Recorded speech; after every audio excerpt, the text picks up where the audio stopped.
to lying straight up to my face. Avoiding confrontation when you know that's not your place. I know you got them other girls sending pictures to your phone when you said that you was at it, but you brought them to our home. Thanks so much for doing this interview with me. I got to ask you right off the top, what area of the country are you in right now, and how are things going with yourself? Because, of course, Happy New Year. We're in a new year, 2021. And depending, of course, where you are, it could be a completely rough start. How are things going with you in your area, and how are things going, especially with the world still dealing with COVID-19? I'm from Kitchener, Ontario, but I know the whole province of Ontario is in lockdown right now. So my workplace is closed down. Everybody's workplace is kind of closed down right now, so there's not much to do. But it's great because I don't have anything to do, so I can just work on music. So I'm okay with that. As long as it doesn't go on for like 4 months like last time. I went insane last quarantine. Oh my gosh. Well, I was going to ask you, how did you deal with 2020 because of all the ups and downs? Of course, being in Ontario and knowing that, at certain points things had been moving up, especially in the summertime. We didn't have the numbers that we have now. I think maybe we were in a false hope because people were really paying attention to, the second wave that was warned that would come up. But, boy, did it hit us with a ton of bricks. How did you deal with 2020? Not just with that, with all the other things that were going on, especially with what's been and still going on in the U.S. Black Lives Matter, Karen and Kevin's have become a new norm, which is very scary. And, of course, all the things that we've been seeing on social media. Yeah, there's so much that happens here. Okay, where do we start? Let's take it back to 2019, actually. The end of 2019, released my first single then, and I, took a break from releasing, I guess. I was like, 2020 is my year. I'm going to drop singles, do shows, all this stuff, right? No. Incorrect. COVID had to happen. So, when did we go into lockdown? March? It happened, I know exactly when, because I was on the plane heading to the Juno Awards. Oh, my gosh. And by the time I landed, of course, they had canceled the Junos. They had to immediately fly back. And then it was literally that weekend when things were happening, and then the following week is when everything shut down, and it was like... So, yeah, I'll never forget that moment. So we are talking about March here, too. Yes, Scary. Oh, yeah, because I have younger siblings, and they had, March break, right? They had a week off school. But they were excited because they're like, now we have 2 weeks off, and they go back. Little did they know they'd be going back to school in September. I honestly feel bad for kids, but, I feel like online school is just so annoying to do, and it's really unmotivating.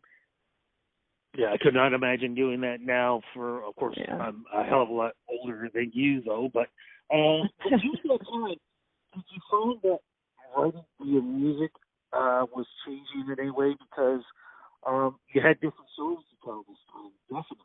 So, I had nothing to write about. It was so hard to find inspiration to write about because, I didn't leave my house. And I was like, what do I even write about? So I just, created fake scenarios in my head and just was over dramatic with my lyrics and, got a few good songs out of that. My one song, my biggest song so far, Best Mistake, I wrote that actually about quarantine. Oh, wow. And, yeah.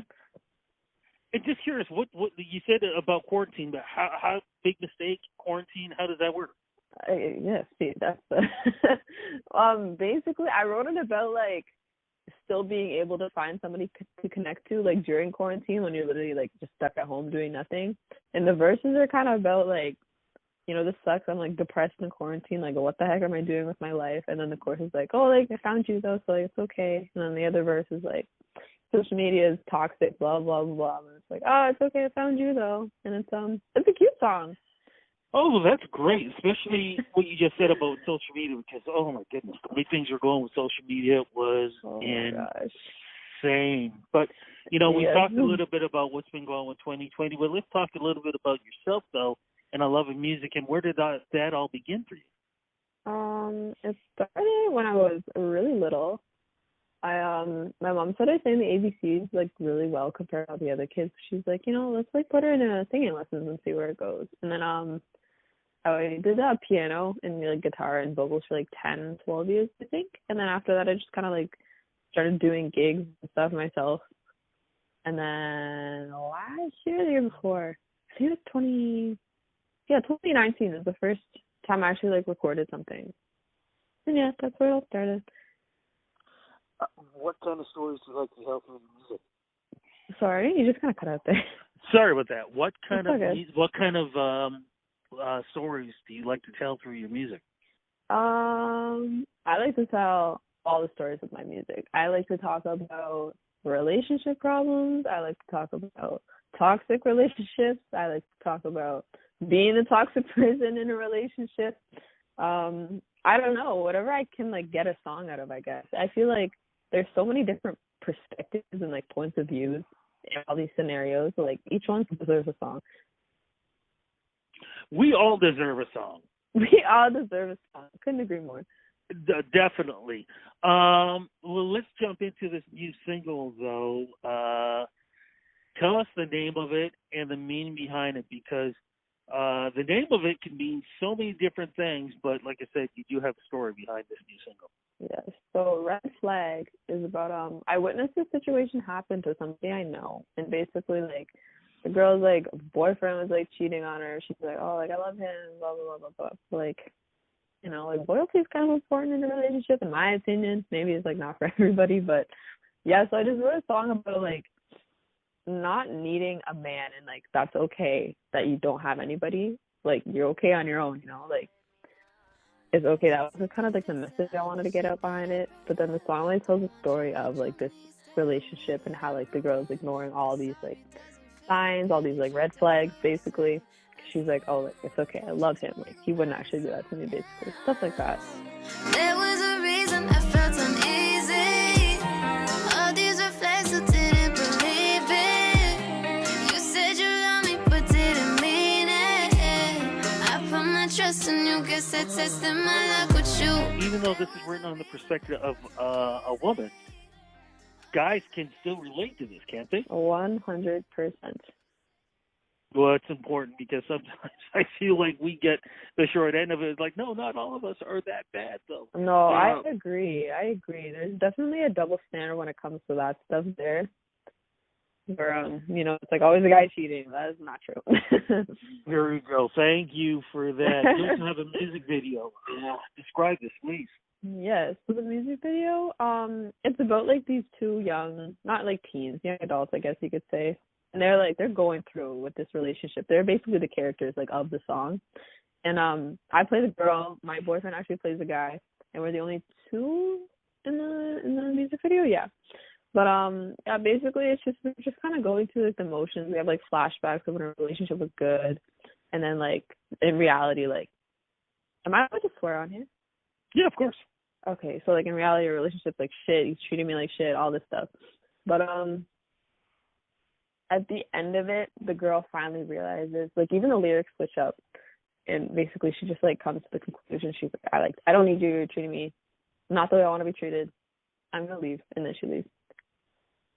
When did you record? No, just curious. When did you make this video, and when did you record the song too? Was it during 2020? And if so, how did you get past all the situations that we've had? Because you probably only had limited time, limited space, limited areas to do this.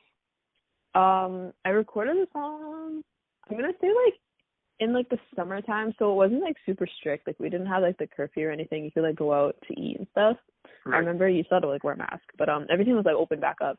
So I recorded then, and then I shot the music video on the weekend of Halloween. And the one scene was at a motel. So basically it was me, my boyfriend, Sadia, like the girl who directed and edited the music video, her boyfriend was helping out, and then I think two other friends that are just like helping out. So there weren't like that many people there, and like we're wearing masks and stuff like that. And then the other teams were like outdoor, or just like stuff that like it was fine to shoot there. I guess it wasn't anything serious. But as for like time and stuff, I didn't think there was that much of a time crunch when it comes to like putting music out right now. Honestly, it's so much easier. I don't have to like work and like juggle all these things at once. I can just kind of focus on this. I don't mind. And that's the important thing, because definitely we need some music to just get our minds off everything that's been going on Right? during these tough times. Is there an EP or an album going to follow this at some point? Yes. Yes. I have a single dropping February 2nd, I'm aiming for that date. And then a couple more, and then I should have an EP out hopefully by the end of summer. I don't want it to take that long, but like that's like the latest I want it out.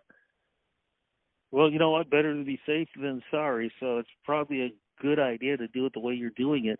Is there going to be virtual performance happening as we wait for this EP to drop?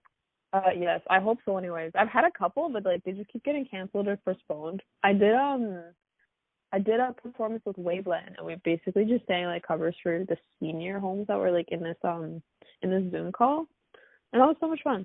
I haven't performed in so long, and it was just so nice to like connect to people, I guess, in music again. I really did miss it. I didn't realize how much I missed it.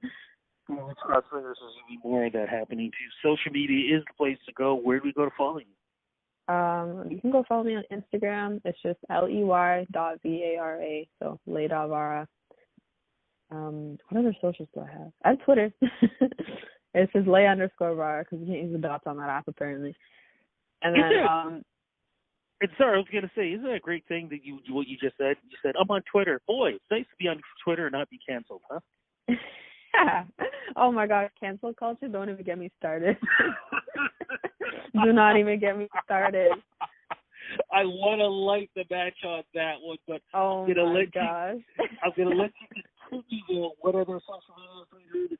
I'm on TikTok, not canceled on that one either. It's Who is Vara? Who is Vara on TikTok? Fantastic. Looking forward to following you. Thank you so much for the interview. Thank you for the great Thank you so much for having me.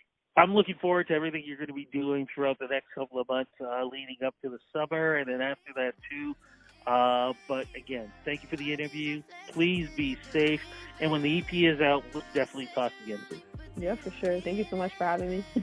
Take care. Be safe. Talk to you. Bye-bye. You too. Take care. Bye.